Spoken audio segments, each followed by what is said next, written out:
दक्षिणी दिल्ली सीट से इस बार दो पहलवानों के बीच में मुकाबला। एक पहलवान अखाड़े से हैं और दूसरा राजनीति के दिग्गज पहलवान हैं। हमारे साथ विधुरी जी हैं, इनसे बातचीत करेंगे।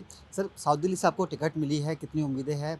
बीजेपी ने आप पे भरोसा जताया है, सिटिंग सांसद की टिकट काट कर आपको टिकट दी है। देखिए, मैं इसके लिए देश के यशस्वी प्रधानमंत्री आदरणीय श्री नरेंद्र मोदी जी के प्रति, जी, पार्टी के राष्ट्रीय अध्यक्ष आदरणीय श्री जेपी नड्डा जी के प्रति और भारत के यशस्वी गृह मंत्री आदरणीय श्री अमित शाह जी और पार्टी का जो शीर्ष नेतृत्व है, उन सभी के प्रति आभार व्यक्त करना चाहता हूं कि मुझे उन्होंने साउथ दिल्ली पार्लियामेंट सीट से लोकसभा का चुनाव लड़ने का आशीर्वाद दिया है। इस चुनाव में पूरी दिल्ली में भारतीय जनता पार्टी के सातों उम्मीदवार भारी मतों के अंतर से चुनाव जीतने वाले हैं। 2019 में भारतीय जनता पार्टी के उम्मीदवारों को जी। 56% से लेकर 60% वोट पड़ा था और इस बार 70% से ज़्यादा वोट हुँ, भारतीय जनता पार्टी के उम्मीदवारों को पड़ेगा। और मुझे ऐसा लगता है कि 2-3 सीटों पे जी।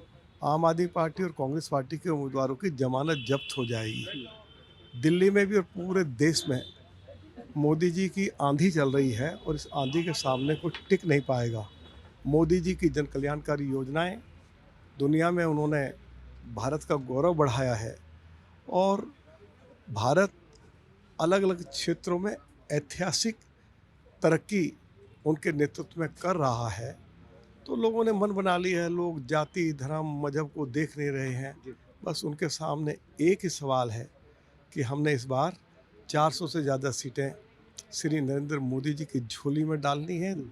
और बहुत ही शान के साथ उनको देश का तीसरी बार प्रधानमंत्री बनाना है, जिससे कि भारत विकसित हो सके। विकसित आम भारत आदमी का जो उनका सपना वो जी, पूरा हो। आम आदमी पार्टी आप लोगों पर सवाल कर रही है कि ये रिपोर्ट कार्ड खराब थे पूर्व सांसदों के, जिनकी टिकट कटी है अभी।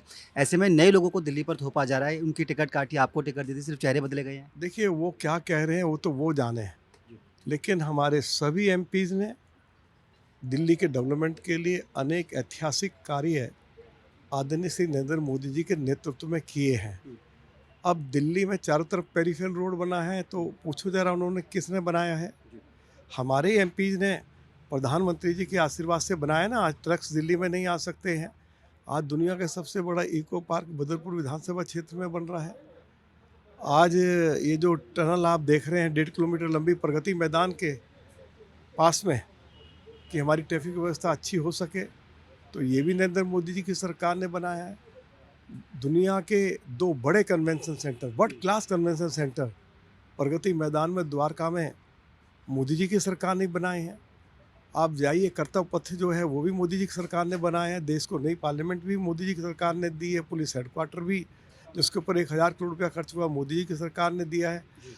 और इंडिया गेट पर जहाँ कभी इंग्लैंड के राजा की प्रतिमा लगती थी, आज वहाँ नेताजी सुभाष चंद्र बोस जी की प्रतिमा आदरणीय श्री नरेंद्र मोदी जी के कर कमलों द्वारा लगाई गई है। उसके बगल में ही हमारे फौजियों की हुँ, ये मांग होती थी कि एक सुंदर नेशनल वार मेमोरियल बनाया जाए।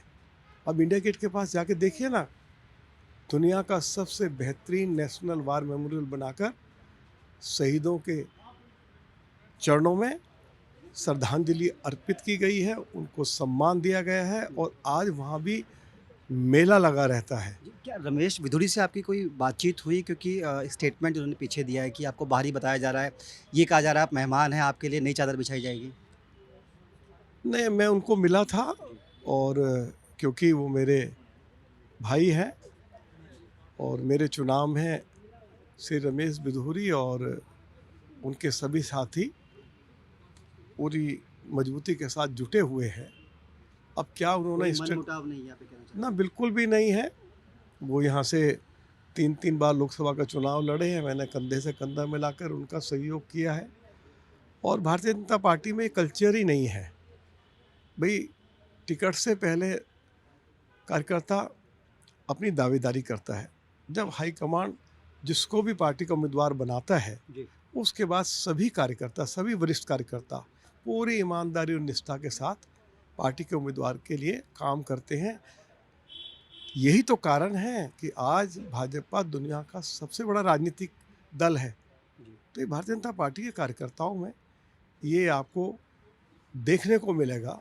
और चुनाव में आप जाके देखिए, अलग अलग क्षेत्रों में जाके देखिए, भाजपा का कार्यकर्ता बहुत ही समर्पण भाव के साथ चुनाव को लड़ता है, घर घर जाता है, दरवाज़ा खटखटाता है। मोदी जी की जो अनेक जो उनकी जन कल्याणकारी योजनाएं हैं, विकास के लिए जो कुछ उनके द्वारा किया गया है, आज देश की अर्थव्यवस्था 5वें नंबर पर है। सभी की इच्छा है कि जी। तीसरे नंबर पर आ सर, जाए। आम आदमी पार्टी ने सहीराम पहलवान को टिकट दी है, वो विधायक हैं, आप भी विधायक हैं। कैसे देखते हैं चुनावी मुकाबला कैसा होगा? मैंने आपको बताया ना, दिल्ली के अंदर कांग्रेस और आम आदमी पार्टी के उम्मीदवार के साथ कोई मुकाबला होने ही नहीं जा रहा है। दोनों पार्टियों को चुनाव में झंडा उठाने के लिए कार्यकर्ता नहीं मिलेंगे। ये हालात हैं दिल्ली के। वो ये कह रहे हैं कि 19 का चुनाव नहीं है, जब आम आदमी पार्टी और कांग्रेस अलग-अलग चुनाव लड़ रही थी। इस बार दोनों अलायंस में है, वोट बँटवारा नहीं होगा। अरे भैया, जब दोनों अलग अलग भी लड़ रहे थे तो दोनों की वोट एक साथ जोड़ लीजिए, 42% है। और भाजपा के उम्मीदवारों की जो जो चुनाव जीते उम्मीदवार हमारे, उनको 56% से लेकर 60% वोट पड़ा है। तो कहाँ है, हम कहाँ 57%, कहाँ 42%, दोनों का मिला लीजिए।